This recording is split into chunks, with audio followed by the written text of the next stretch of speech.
Olá, segunda-feira, 22 de agosto de 2022. Eu sou Sérgio Costa e este é o Câmara Rio Notícias, segunda edição, que hoje tem os seguintes destaques.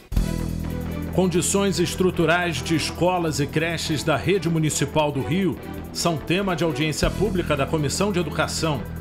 O programa de revitalização do CIEP está andando, mas ainda em fase inicial. As obras inacabadas, algumas delas foram retomadas e há promessa de que várias delas estarão no ano que vem. Posse de Matheus Floriano, o substituto de Gabriel Monteiro, é confirmada para amanhã. E o sinal 5G começa a funcionar no Rio, trazendo mais velocidade e qualidade nas conexões. Reconheço que é muito importante, principalmente em lugares, shows e ambientes que tem muitas pessoas, para que a conexão ela seja mais estável e mais rápida. Não saia daí, a gente volta já.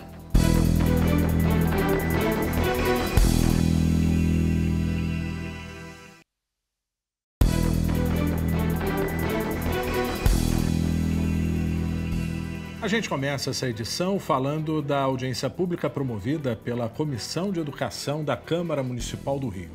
Vereadores, representantes da Prefeitura e de sindicatos e funcionários de escolas e creches discutiram as condições estruturais de várias unidades da rede municipal. A audiência pública ocorreu em ambiente híbrido. Foram apresentados problemas específicos de algumas unidades escolares, mas também questões que abrangem toda a rede.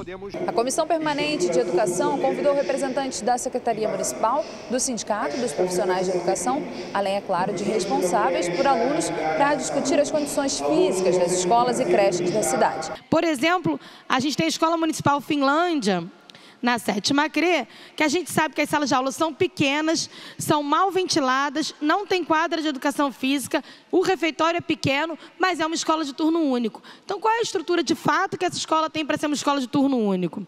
E qual é a perspectiva de mudança nessa unidade escolar?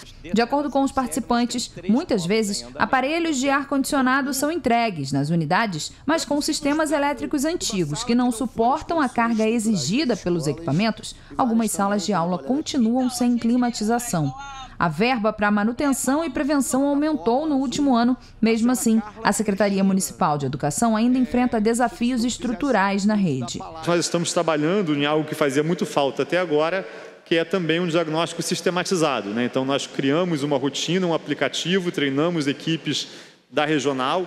É importante que a gente tenha o nosso próprio diagnóstico, criamos tecnologia para isso, e a nossa equipe das regionais está visitando escola a escola para sistematizar um diagnóstico, dar nota para cada escola, entender onde está cada gargalo. 12 novas unidades produzidas pelo projeto Fábrica de Escolas devem ser entregues em 2023. Os profissionais de educação cobram soluções para a segurança dos colégios. A gente está num momento onde há uma exacerbação muito grande da violência, que lá atrás, quando a gente falava que era extramuro, hoje não existe mais esse muro.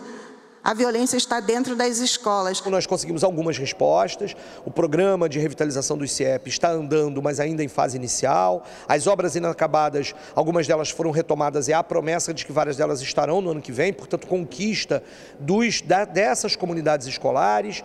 E nós apresentamos, sobretudo, preocupações sobre a questão dos valores, dos recursos e como isso está no orçamento. A gente lembrou aqui que somente esse ano são mais de 200 milhões investidos na reforma das escolas, programa de CIEPs, reformas específicas, além dos 180 milhões descentralizados via SDP, que é o dinheiro direto na escola.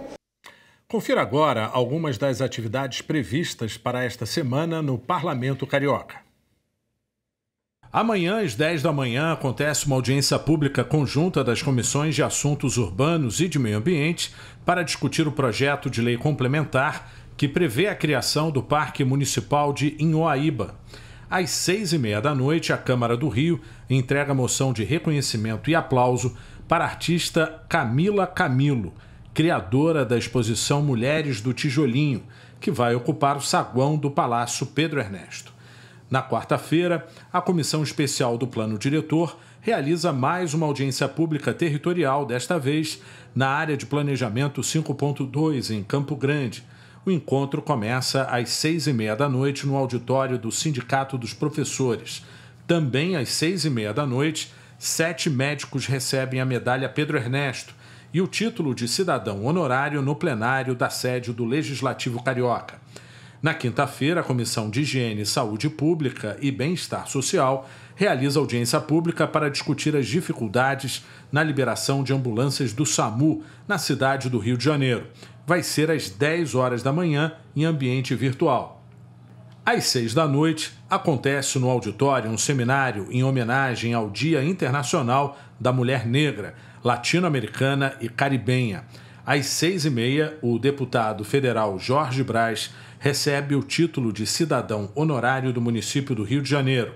E na mesma solenidade, a deputada estadual Tia Ju será homenageada com o título de cidadã honorária da cidade do Rio. Na sexta-feira, às 14h, a Câmara do Rio realiza uma sessão solene de entrega de moções em homenagem ao mês da juventude. E às 6h30 da noite, a secretária municipal de Políticas e Promoção da Mulher, Joyce Trindade, recebe a medalha Chiquinha Gonzaga. A presidência da Câmara do Rio confirmou para amanhã, às 16h, durante a sessão plenária, a posse de um novo vereador. Matheus Floriano, do PSD, vai ocupar a vaga deixada por Gabriel Monteiro, cassado na semana passada por quebra de decoro parlamentar. Ele teve 7.000 votos nas eleições de 2020, o que deixou como o segundo suplente do partido. Mas a Câmara do Rio não chega a ser uma novidade para Matheus Floriano. Entre abril de 2019 e maio de 2020, ele teve uma passagem pelo Parlamento Carioca como o primeiro suplente do DEM. A Prefeitura informou que os técnicos da Iplan Rio conseguiram restabelecer os sistemas de pagamento da Secretaria de Fazenda após o data center sofrer um ataque hacker há uma semana. Com isso, o pagamento dos salários dos servidores e dos fornecedores está garantido. Outros serviços da Prefeitura, no entanto, ainda não voltaram a funcionar.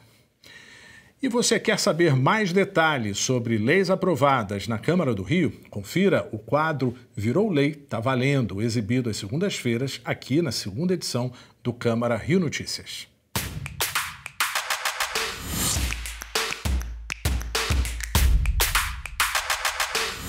De repente, a gente foi pego de surpresa com a praia sendo fechada. A pandemia da Covid-19 deixou muitas famílias sem renda no Rio.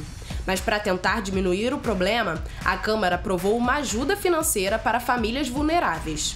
O dinheiro que trouxe comida para a mesa de Aristeu e tantos outros profissionais no auge da pandemia veio do Auxílio Carioca.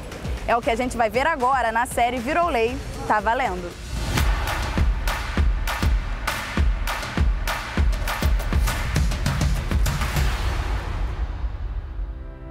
Foi em março de 2021, um dos picos de contaminação da Covid, que todas as atividades não essenciais foram paralisadas para evitar o aumento do número de casos da doença.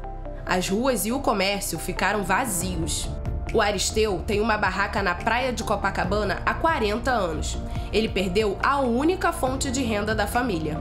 A surpresa a gente via pelos jornais acontecendo lá fora, mas a gente jamais imaginou que o primeiro a ser afetado ia ser a gente. De repente a gente via falar que ia fechar tudo, mas o primeiro a ser fechado foram as praias.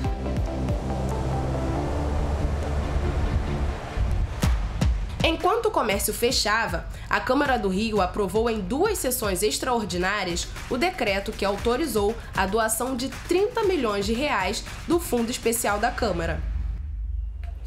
O auxílio emergencial foi criado para dar apoio financeiro emergencial às famílias mais vulneráveis e diminuir o impacto da pandemia entre quem ficou sem trabalhar.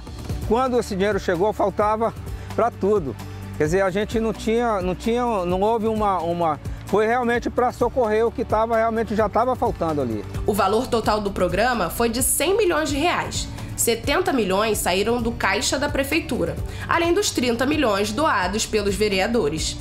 Nesse momento mais crítico, onde também não se tinha muito espaço para pensar muito e demorar, foi realmente uma medida eficaz, porque dá um poder de compra e também uma questão social, né? As pessoas que acabam ficando numa situação muito delicada têm algum artifício, né? Alguma maneira de conseguir consumir, de conseguir passar pelo momento mais delicado com o mínimo básico.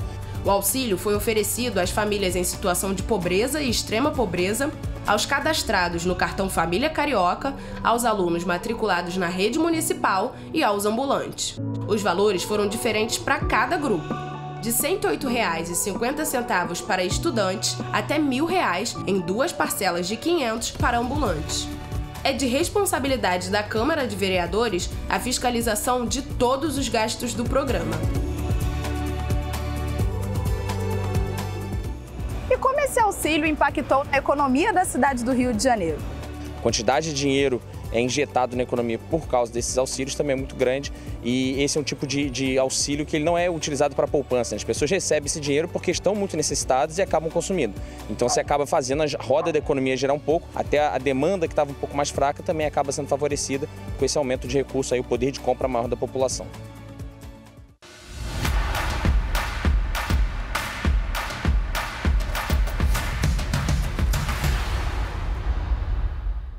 Mais 2 linhas de ônibus voltaram a circular na cidade nesta segunda-feira.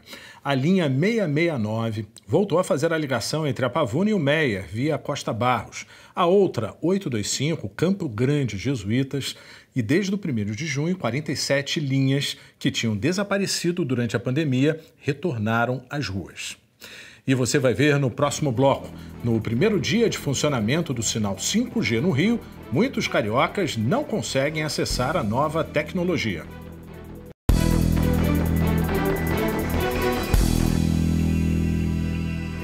A campanha nacional de multivacinação, em especial a imunização contra a poliomielite, segue até o dia 9 de setembro. No dia D da campanha, no último sábado, foram aplicadas mais de 60 mil doses de 18 tipos de vacinas aqui no Rio. A mãe de Alice, de 1 ano e meio, faz questão de manter a caderneta de vacinação da menina sempre em dia. Eu acho que é uma coisa que está disponível para todos, né? Então eu nunca atrasei nenhuma vacina dela, todas são bem em dia. Depois de ter sido dado o pontapé inicial da campanha em todo o país, estados e municípios convocaram a população para levar crianças e adolescentes aos postos de saúde. O Rio de Janeiro apresenta uma das 3 piores taxas de cobertura contra a poliomielite do Brasil. De acordo com o Ministério da Saúde, o estado tinha somente cerca de 54% do público-alvo vacinado contra a doença no ano passado. Em 2022, a cidade do Rio registrou apenas 5% das crianças vacinadas contra a poliomielite até 13 de agosto. Em relação à multivacinação, mais de 450 postos estão preparados para aplicar os 18 tipos de vacinas disponíveis. A poliomielite foi erradicada no Brasil há 27 anos, mas como a taxa de vacinação, segundo o Ministério da Saúde, está em pouco mais de 60%, a doença volta a ser uma preocupação para as autoridades. No Rio, a meta de imunização não é atingida desde 2019, ou seja, antes da pandemia. De 8 de agosto a 9 de setembro, está acontecendo a campanha de multivacinação para crianças e adolescentes. No último sábado, foi o dia D desta campanha, onde nós vacinamos aqui na cidade do Rio de Janeiro mais de 60 mil crianças e adolescentes. A vacinação para aquelas crianças de 1 a 4 anos é obrigatória contra a poliomielite. Orientamos que todos os responsáveis por essas crianças e adolescentes levem seus filhos para a unidade de saúde. A vacinação é segura e é eficaz e protege contra uma série de doenças. E a Secretaria de Ordem Pública voltou a realizar uma operação de demolição na comunidade de Rio das Pedras. O alvo dessa vez foi um bar com 2 construções que estavam ocupando cerca de 500 metros quadrados em uma área pública, às margens de um canal. O imóvel foi construído sem autorização da prefeitura e, segundo denúncias, realizava shows que incomodavam a vizinhança. No local, os agentes recolheram caixas e equipamentos de som, além de mesas, cadeiras e banheiros químicos usados como depósitos.